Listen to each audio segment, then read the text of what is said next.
Imagine a platform almost half a kilometer long, a leveled terrace measuring roughly 480 meters by 300 meters, an area larger than a dozen modern football stadiums, cut into the side of a hill and held aloft by walls of massive stone. Picture standing on it 2,000 years ago, with a skyline of colonnades, pilgrims arriving from every direction, and the hum of commerce and prayer mingling in the air. This is the beginning of Herod's temple reconstruction journey, a project that was at once an engineering feat, a ritual architecture, and a symbol of religious identity. How did builders transform a sloping mountain into a precise, monumental esplanade? And how did that physical journey, from quarry to altar, from colonnade to Holy of Holies, shape worship, politics, and later memory? Today we trace that reconstruction journey. The techniques, the spatial sequence, the sacred instruments, and the seismic historical moments that followed. Start with the scale. A platform 480 by 300 meters required not only extraordinary quantities of cut stone, but also a deep understanding of earthworks. Builders faced a steep slope. The solution was to carve into the hill on one side and build massive retaining walls on the other, creating an artificial terrace. The visible outer walls we still see in places are only the surface of a far more complex structure. Engineers and masons created giant retaining faces of ashlar masonry, huge rectangular blocks laid in rows, while behind those walls the space was packed with carefully arranged fill. Layers of compacted earth, gravel, smaller stones and drainage channels turned an irregular slope into a stable, level platform, able to carry monumental building and the weight of thousands of people. Quarrying the stones was a separate miracle of logistics. Some monoliths used in the western retaining walls weigh tens to hundreds of tons. Most of the large stones that define Herod's work fall in the range of roughly 80 to 150 tons, but one block, commonly called the Western Stone, is estimated at about 570 tons, an extraordinary mass roughly 13 meters long. These blocks were cut with surprising precision. Masons used iron picks and saws, sometimes leaving telltale tool marks and scale marks that allow archaeologists to reconstruct their methods.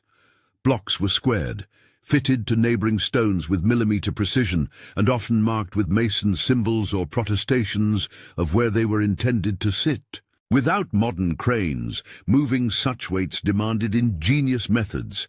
Earth ramps, rollers, sledges, and coordinated teams exerting steady force, sometimes over a very short horizontal distance, but always with meticulous control. Once set, the faces were dressed to present a uniform, almost seamless exterior. Yet the astonishing mass of the outer stones is only part of the story. Between the outer wall and the buildings above lay a massive infill system. Imagine layers like a geological cake. Large stones nearest the wall, followed by successively smaller rubble, compacted soils, gravel layers, and finally a thin layer of paving. This was not random fill. Each stratum served to distribute load, prevent water infiltration, and allow settling without catastrophic movement. Drainage channels and waterproofing techniques were employed where necessary.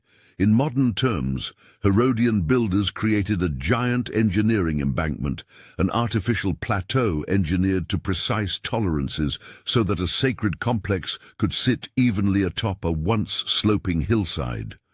Now step under the royal portico. Can you hear the crowds?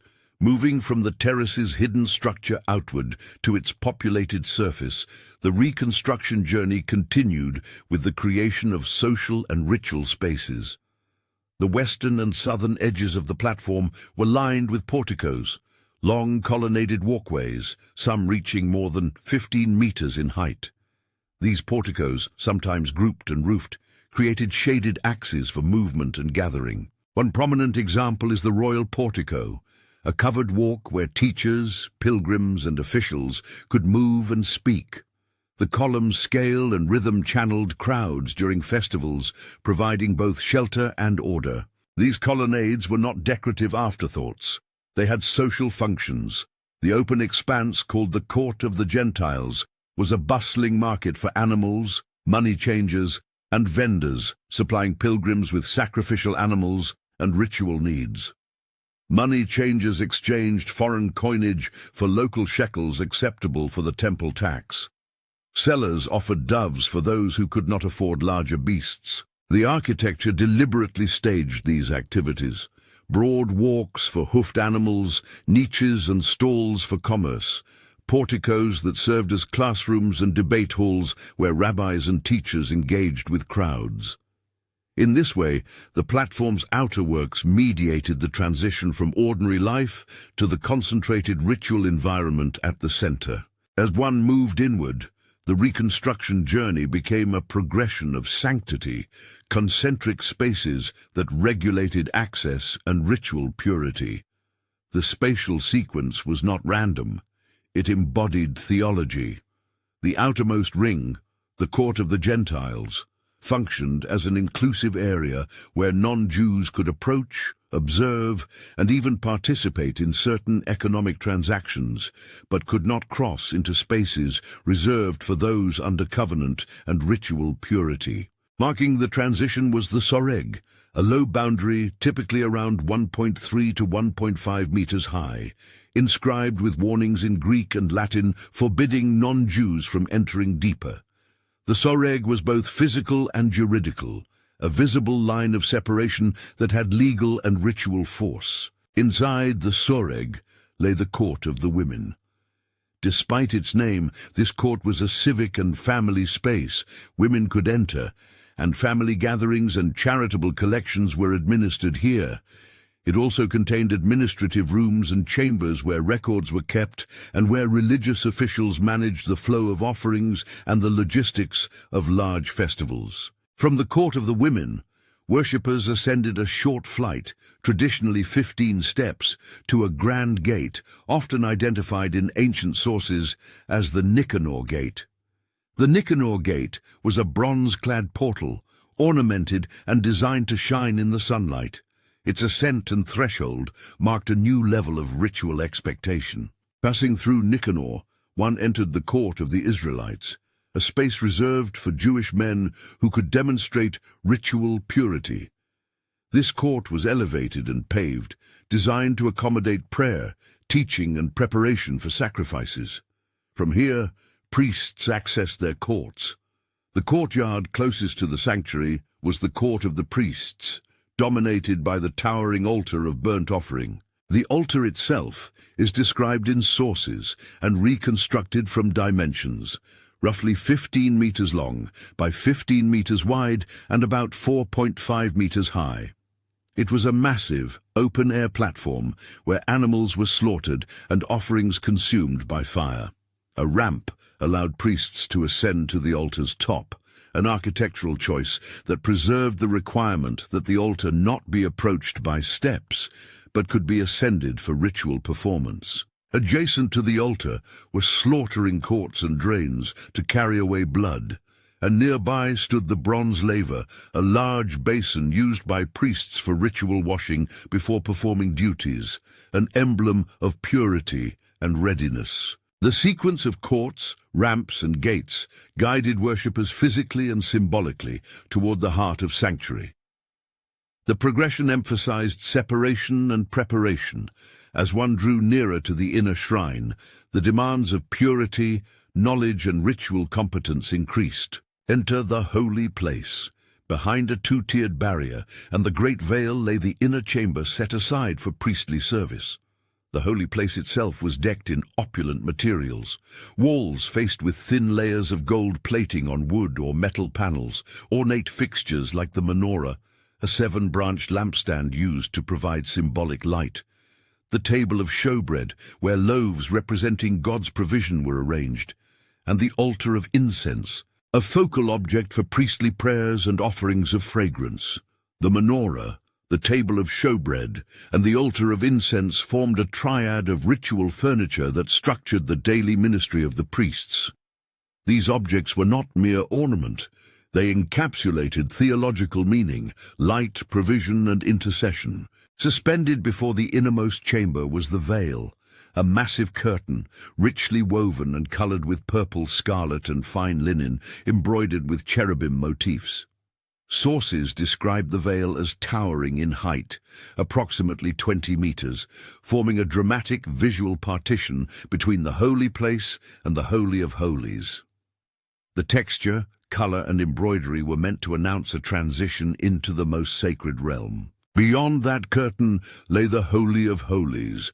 In the Second Temple period, it was essentially an empty cube, measuring roughly 10 meters on each side, a sealed inner sanctum reserved for the presence of God in symbolic terms. Unlike the First Temple, which housed the Ark, the Second Temple's Holy of Holies was stripped of that visible symbol. It was this empty, sealed space that the high priest entered only on Yom Kippur, the Day of Atonement, after layers of ritual purification. The Reconstruction journey thus culminated in a dramatic spatial and liturgical choreography. Approach the complex, pass the soreg, participate in communal rites in the courts, watch priests ascend ramps and tend the altar, glimpse the gold of the holy place, and sense, through the veil, the ultimate sanctity beyond human sight. The architecture disciplined movement, sight and sound. It made theology tactile. The narrative shifts, however, at certain dramatic junctures. One of the most theologically charged moments tied to this architectural reality is the account of the veil tearing at the time of Jesus' death. The Gospels report that at the moment Jesus dies, the veil of the temple was torn in two from top to bottom. This report is recorded in the synoptic accounts and has been the subject of deep theological reflection and historical investigation. Some interpret the tearing as a symbolic statement, an ecclesiological claim about access to God. Others regard it as a signifying event within the narrative of the Gospels.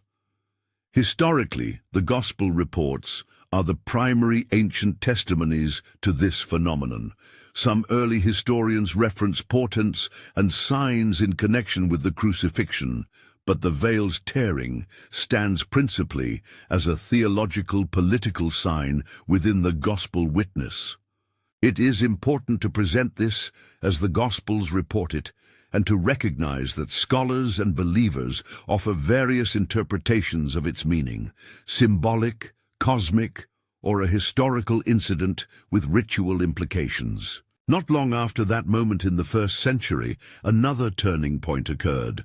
The Roman campaign that culminated in the destruction of the city and its temple in 70 AD.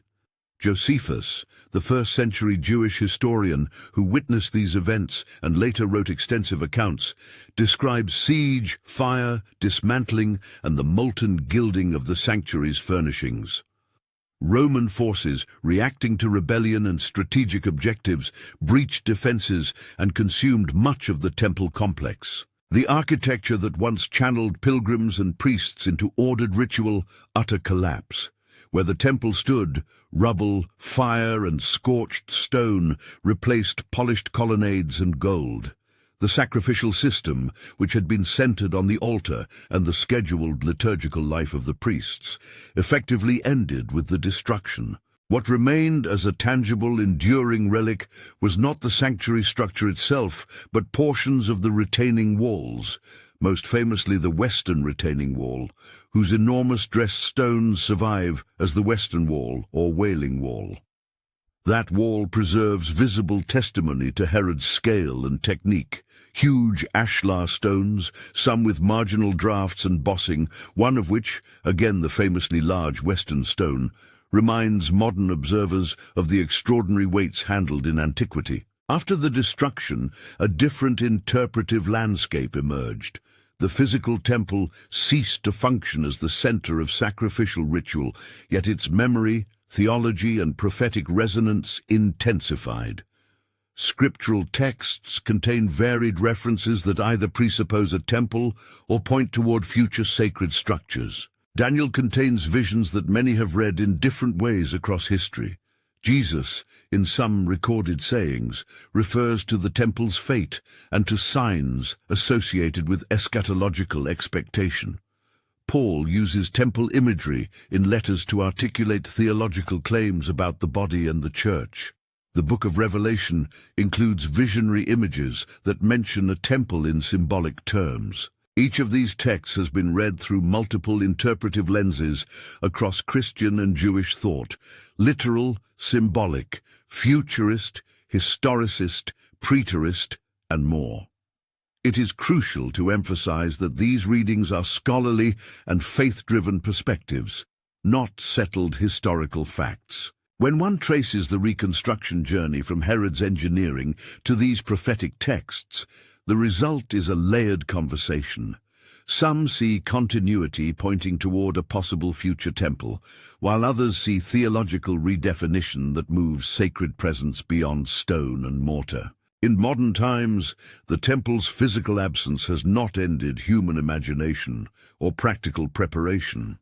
There are groups, religious organizations, and scholarly circles that study ancient rites, recreate utensils, and even train individuals in priestly practices and ritual protocols. Archaeologists and historians analyze ancient fragments and descriptions to better understand the materials and craftsmanship of the Second Temple, while religious communities debate the theological meaning of Reconstruction.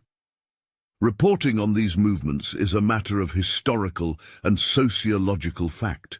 Such preparations exist in various forms and aim at different ends, from heritage restoration to potential religious reenactment. It is important, however, to keep such reporting descriptive rather than prescriptive. Scholars emphasize that any movement toward rebuilding a physical temple would intersect with complex legal, political, and interreligious realities.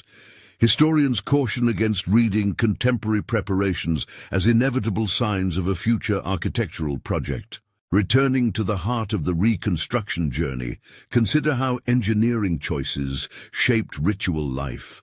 The way stones were cut and set, the methodical filling behind retaining walls, the planning of colonnades and thresholds. All these technical decisions created an environment where ritual could unfold on a grand scale. The altar's massive footprint and carefully designed ramp imposed a choreography upon the priestly service. The soreg and the Nicanor gate enforced boundaries of purity and membership. The scale of the porticos allowed for public teaching and the diffusion of legal, theological, and social norms. Architecture thus did more than house ritual, it staged theology. The material decisions made by Herodian builders were theological statements about centrality, order, and the relationship between the human and the divine. The sensory world within the temple would have reinforced these statements. Imagine the glitter of gold leaf catching mid-morning light as incense smoke curled toward the rafters, the metallic glint of bronze gates and hypostyle shadows cast by the colonnades, the sounds of hooves and calls in the outer courts, then a hush as one moved closer to the inner sanctum. The veil itself, woven with deep colors and embroidered cherubim, would have presented a visual fulcrum. Beyond it, silence and the sanctified darkness of the Holy of Holies. Ritual actions, the steady motion of the priestly procession, the staccato of sacrificial knives, the low murmur of prayers, conspired with architecture to produce a holistic religious experience. Throughout this Reconstruction journey, sources shape our understanding. Josephus gives detailed descriptions of Herod's projects and the later destruction. The Gospel writers record events and interpretive theology connected to certain moments like the tearing of the veil.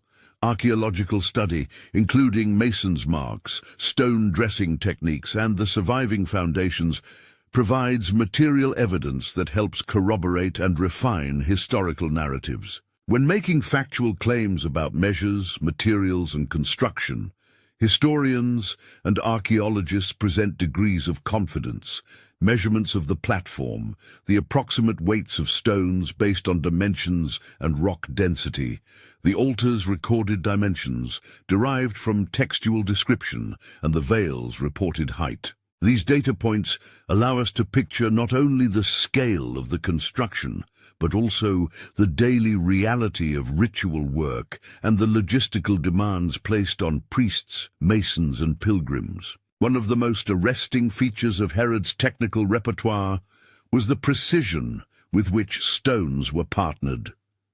Ashlars were squared and leveled so that joints were virtually invisible. When later builders reused or refurbished portions, they often had to deal with earlier seam lines and fit new material to old. That level of craftsmanship required highly skilled labor, specialist stonemasons, planners, and an administrative apparatus to coordinate supply of raw material, transport routes, labor schedules, and quality control. The markings left on many stones, masons' marks and directional annotations, point to an organized workflow akin to a modern building site. These marks tell a human story, teams of craftsmen at work, each leaving their tiny signature on a project designed to outlast generations. The altar's proportions and the mechanics of sacrifice were likewise engineered. A 15 by 15 meter altar with a height of around 4.5 meters required not only a ramp for access, but also specific spatial arrangements for slaughtering, evisceration, and the disposal of refuse. Roman siege accounts describe how fire and desperation would turn these spaces into battlegrounds. The altar intended for ordered worship found itself at the center of civic catastrophe during the Roman siege. After 70 AD, the loss of the sacrificial system forced significant religious evolution. Rabbinic Judaism re-articulated community life around Torah study and synagogue practice, while Christians increasingly interpreted sacrifice imagery in theological terms that decentered the physical temple. Each tradition negotiated the absence of the physical sanctuary in its own way. When discussing prophetic texts connected to a temple motif, responsible narration requires nuance. Daniel's apocalyptic imagery has been read as both an ancient courtly vision and a sweeping eschatological framework. Jesus' prophetic sayings sometimes presuppose the temple's destruction as part of broader signs. Paul uses temple imagery metaphorically in letters such as Corinthians and Ephesians, referencing the body as a temple and the Spirit's indwelling. Revelation includes evocative temple language within a larger symbolic panorama. Scholarship is rich and varied. Some readers find in these texts hints of a future literal temple, while others discern metaphorical or symbolic reinterpretations that make a physical reconstruction unnecessary for theological continuity. Presenting these options as competing interpretations, each with historical and theological proponents, is the balanced way to engage this prophetic dimension without asserting any single future outcome as inevitable. To close the circle on the phrase that framed our journey, discover the amazing details of Herod's temple reconstruction journey, remember that the phrase reconstruction here means both the physical rebuilding undertaken under Herod's patronage and the ongoing reconstruction of meaning across centuries. Herod's project rerouted the mountain's slope into a level stage for worship, invested stone with legal and theological function, and created thresholds that structured community identity. The subsequent tearing of the veil and the destruction in 70 AD transformed the site's physical life into a historical and theological memory that continues to resonate. Today, scholars, religious communities, and institutions all engage with these layers. Archaeologists measuring stones and documenting tool marks, historians reading Josephus and other sources, theologians and believers reflecting on prophetic texts, and some groups preparing ritual implements and exploring priestly instruction. Each contributes to a living conversation about what a temple has meant, means, and might mean in the future. For those who want to follow the prophetic thread that connects the physical temple to visions in Revelation and later Christian thought, there is more to explore.